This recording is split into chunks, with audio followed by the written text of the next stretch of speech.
เปรียบปานดังนางฟ้ามาจากสวรรค์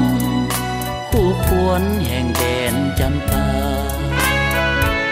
แสนภาคภูมิใจของสาวลาวทั่วแดนสาธานางสาวลาวงดงามล้ำค่าถึงเวลาที่เป็นประกายงามแท้สาวลาวแวววาวดุจดาวบนฟ้าส่องแสงสาดสายลงมาให้สาวปราสาได้แยงเจ้างามสมส่วนกุลสตรีหน้าฮักหน้าแพง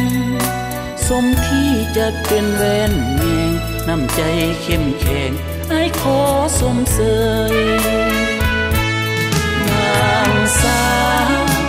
าวลาวผู้งามเข้มคมสังคมนิยมเสื้อสู่บทบาทสามเสยยืนอยู่เวทีสากลบ่มีแห้งหายหอมดังจำปาเบิกเลยใสเลิงเลยเหมือนแก้วคูนเงิน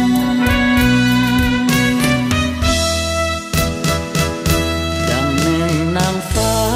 ปั้นแต่งมาจากสวงสวรรค์ผิวพรรณผ่องใสสวยงามล้ำเลิศประเสริฐหนักหนาขอให้สถิตดังลูกนิมิตใกล้ชิดจันทราหนึ่งเดียวแห่งแดนจำปาสร้างงามแท่นาน้องนางสาวลาว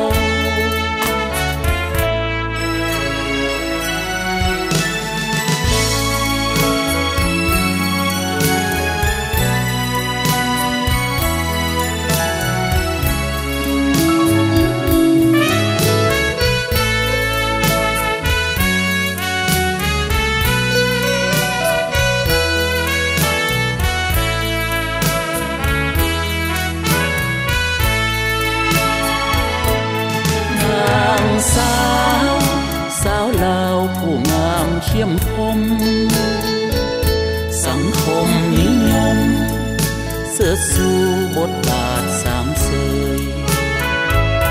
ยืนอยู่เวทีสากลบ่มีแห้งหาย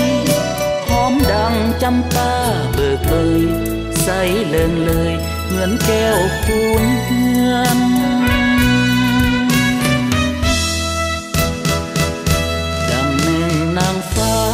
ปั้นแต่งมาจากสวงสวรรค์ผิวพรรณผ่องใสสวยงามล้ำเลิศประเสริฐหนักหนาขอให้สถิตดังลูกนิมิตใกล้ชิดจันทราหนึ่งเดียวแห่งแดนจำปาสร้างงามแท่นาน้องนางสาวลาว